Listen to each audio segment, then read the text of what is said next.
What it do? Welcome to Three Count Commentaries. This is your boy Mongo Slade, and today we're going to talk about the Smackdown Rumble, a very forgotten Royal Rumble, which technically might not even be a Royal Rumble, considering it took place just a few days after the actual Royal Rumble, and it was only 15 men. But WWE is now promoting it as a Royal Rumble. Well, it was uploaded to this YouTube channel as a Royal Rumble. This is actually the first time I had ever seen this match. I started watching wrestling. I got back into wrestling right after WrestleMania 21. So I was really some things I had gone back and watched. Like I went back and watched a lot of the B pay-per-views and a lot of the big events, but I didn't actually watch a lot of the Raw and SmackDown during that era. So there was a lot of stuff that I missed. Like I found out recently there was an HBK Goldberg match. And I was like, what the hell, an HBK Rob Van Dam match? And I was like, maybe I'll go watch that stuff one day. But apparently it wasn't much if people weren't talking about it. But this match, the 15-man over-the-top rope Royal Rumble, which took place on SmackDown, was actually something quite interesting because this is how we got Eddie Guerrero as the number one contender to going into No Way Out. Now, I knew this match obviously had happened because I have seen Eddie Guerrero versus Brock Lesnar numerous times.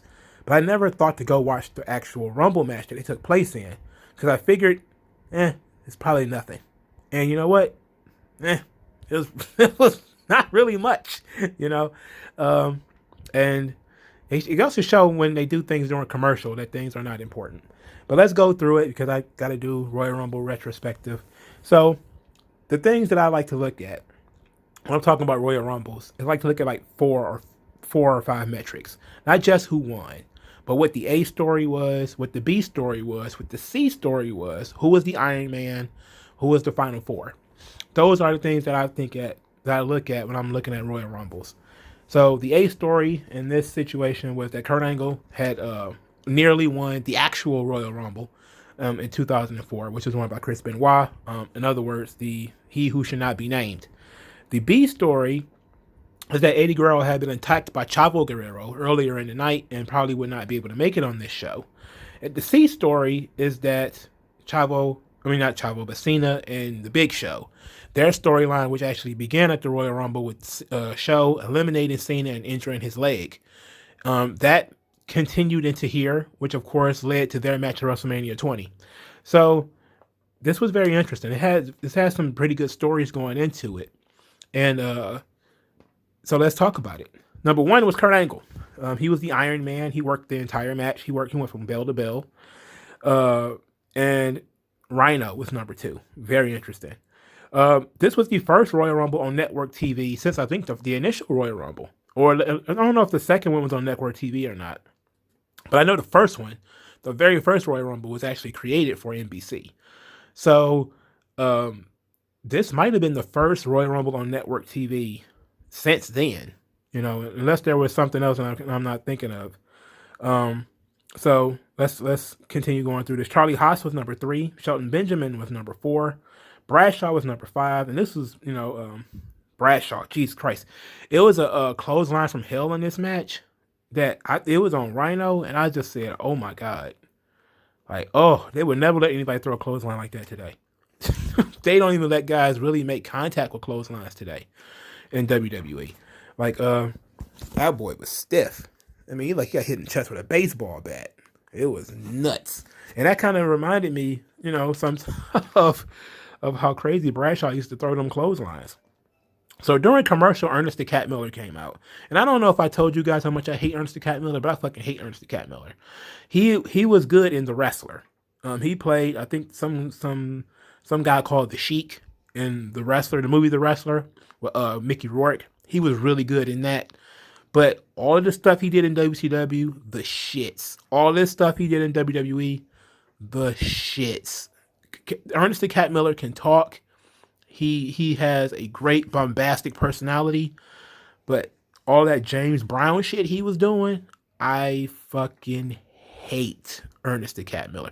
And watching old WCW recently made me hate him even more. I fucking hate Ernest the Cat Miller. He fucking sucks, okay? He fucking sucks. And I just... I'm so glad. Actually, no, I'm not glad because I felt gypped. I was promised a 15-man Rumble. I only got to see 12 entrances. Ernest the Cat Miller was introduced and eliminated during commercial break, so we didn't get to see him. Tajiri came in at number 7. I love Tajiri. And Tajiri is great. I was always a pretty good fan of Tajiri. I actually became a fan of Tajiri in ECW. That's actually when I started paying attention to ECW. Now, I used to watch ECW as a kid. It was syndicated on Detroit. In Detroit, it used to come on at night because wrestling used to come in on blocks. Like, it used to come on Saturdays. So it would be Superstars at 12, WWF Superstars at 12, and then maybe Smoky Mountain on at 1. And then there would be no wrestling for all day. And then maybe later that day, you of course would get WCW Saturday Night at 6, which I barely watched because I didn't have cable. And then ECW would come on at like midnight. And I would try to stay up to watch ECW if I could. Usually I just got trapped playing video games or something like that and forgot all about it. But when I actually did start paying attention to ECW, it was right around the time Tajiri became a main event guy. Even though he wasn't a main event guy very long. So that was what, 99 or something like that. Like, I had seen ECW before that, but I didn't follow it until around this time when they started showing Tajiri get choked out by Taz. I think it had barbed wire or something in his mouth or around his head or something. It was something crazy. I had just watched Taz versus Tajiri, which was a title match at Hardcore Heaven, 1999. I just watched that earlier this week, so it was interesting that I get to see Tajiri. I was always a big fan of Tajiri. I loved when he came back during, I think it was it the Cruiserweight Classic when he came back? And he left shortly thereafter. But I love Tajiri. Tajiri is great. I think he could have done more. I think he was a United States champion or something like that, but they really wasn't pushing small guys. And then they definitely weren't pushing small guys who didn't know any English. I couldn't tell you if Tajiri cut a promo in the United States. But I remember when he had the little mafia style group that he had. That was fun. He had what was it? I think one of them was Akio. I don't know what the other one was called. But he had like 2 guys to take bumps for him when he was like a mob boss. He still didn't really cut promos. But that version of Tajiri was really fun. And I wonder if Tajiri's going to actually get put in the Hall of Fame. What you think? If you listen to this, what do you think the likelihood of Tajiri making it to the WWE Hall of Fame would be? All right, number 8 was Billy Gunn, and Billy Gunn sucks. I have been anti Billy Gunn since 1998. I don't fucking like Billy Gunn. They have tried to push him as a solo act so many times. He won the King of the Ring. They kept pushing him as a solo act. He won the Intercontinental title that time. And I was like, God, he sucks. And I know that he did kind of get over it around this era because he had gone through all the tag team bullshit, but he just was not working as the one Billy Gunn or Mr. Ass or whatever the hell they was trying to do. That shit was not working. Billy Gunn sucks. Okay, number 9 was the Big Show. So the Big Show is kind of where the story begins, because Big Show comes in and everybody stops doing what they're doing, because the only person that's been eliminated so far is the Cat. So Big Show comes in, everybody stops what they're doing as soon as the Big Show comes into the ring. And Big Show is a big target, not just because he's big, but Big Show almost won the actual Royal Rumble. He was the last man involved in 2004. He was the guy that He Who Shall Not Be Named pulled over the top rope to win. So you got this guy, who's coming in. Everybody jumps Big Show, which is, of course, a routine spot for giants. Everybody jump all over you. Then he pushes the crowd over. He lands some pretty weak-looking clotheslines, and then they jump him again in the corner. He roars and pushes everybody aside again. Then he starts eliminating guys, Tajiri, Bradshaw, some other people. And then him and Cena start to tangle. And he starts doing different stuff with, Cena came out at number 10. So Cena comes in, and him and Big Show are tangling. Cena's wearing a leg brace to really sell that Big Show injured him at the Royal Rumble, but he's gutsy, so he's not going to miss this second opportunity to become the number 1 contender. He comes in, and him and Big Show are kind of going back and forth, and he's got this bulky leg brace on, and he's actually limping, really selling it. And Big Show targets the leg, boom, targets the leg, smart stuff. They're really getting in there, telling this story. Then it goes to commercial, and during the commercial, Nunzio comes in and is eliminated, and A Train comes in. We're not told who number 11 or number 12 was. All we know is Nunzio had come in and got eliminated, and that A Train had come in and was in the ring when we came back from commercial. So was A Train number 12 or was he a number 11? We don't know. At least I don't know, and I didn't do it like a deep dive into this. It was dumb. But Nunzio was eliminated by Big Show during commercial.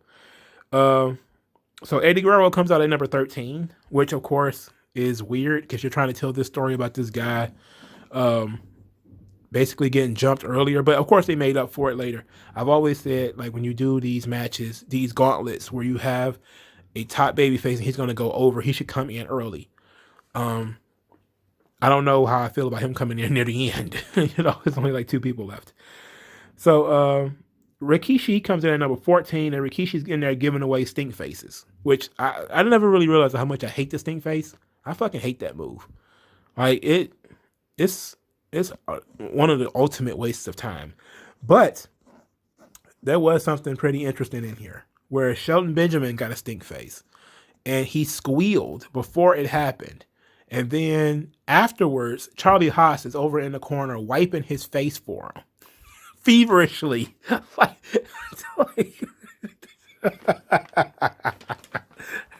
They like 2 idiots in the corner trying to wipe ass off his face. That's hilarious.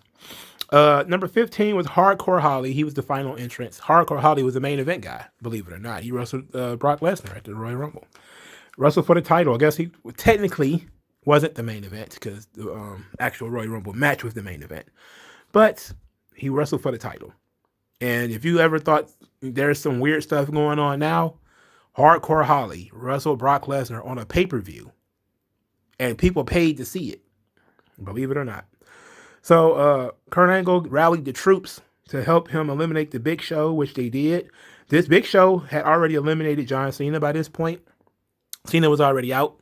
So and Cena helped the pile that was in the ring. He helped the pile that was in the ring eliminate the Big Show.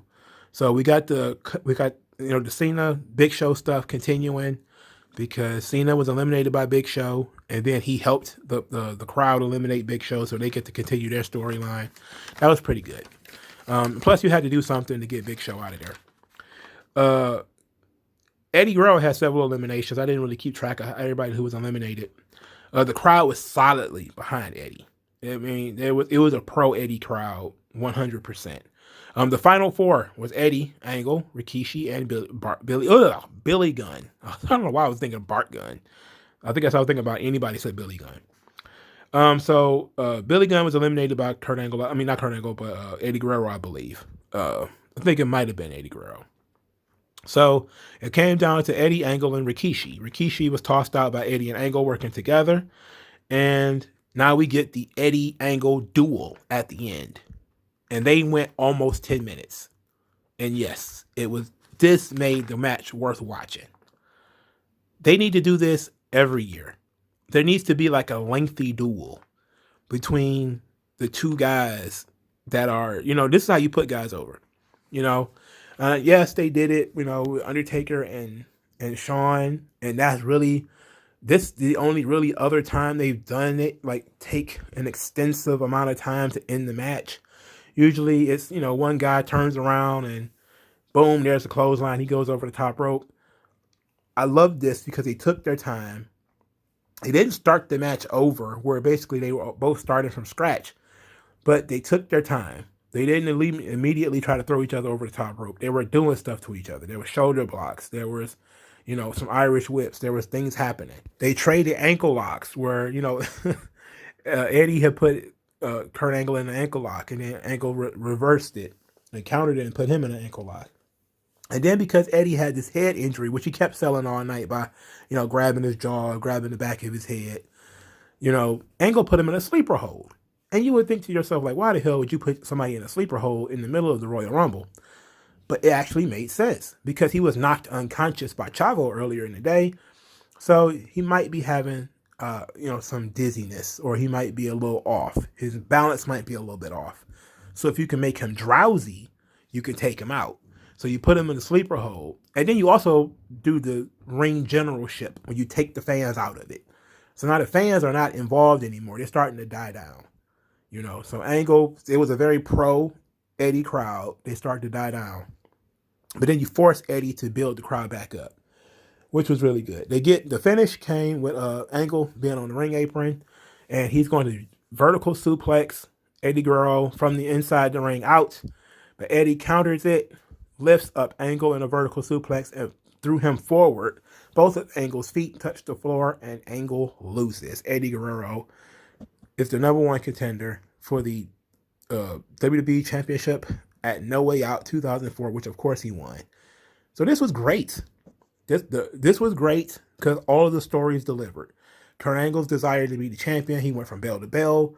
He was the last man in. He was the first man in, last man out. Eddie Guerrero overcame being jumped earlier in the night.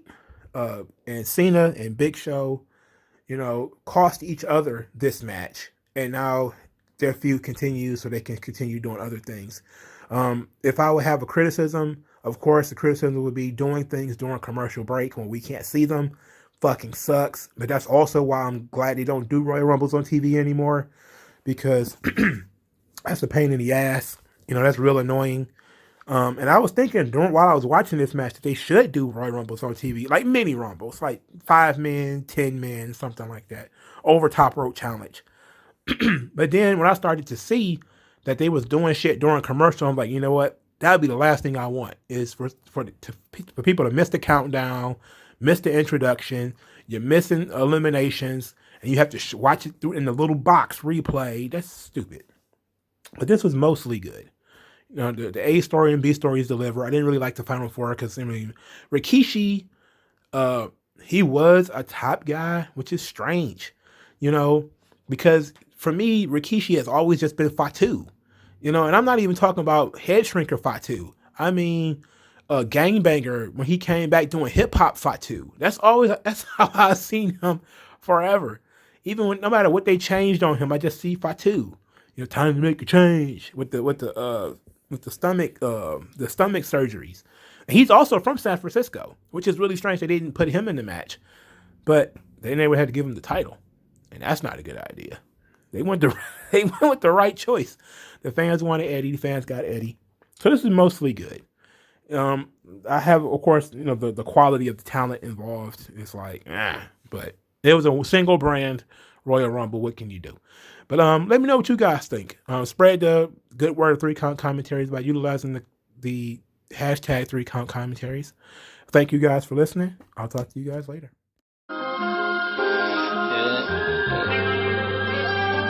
Da da da da da.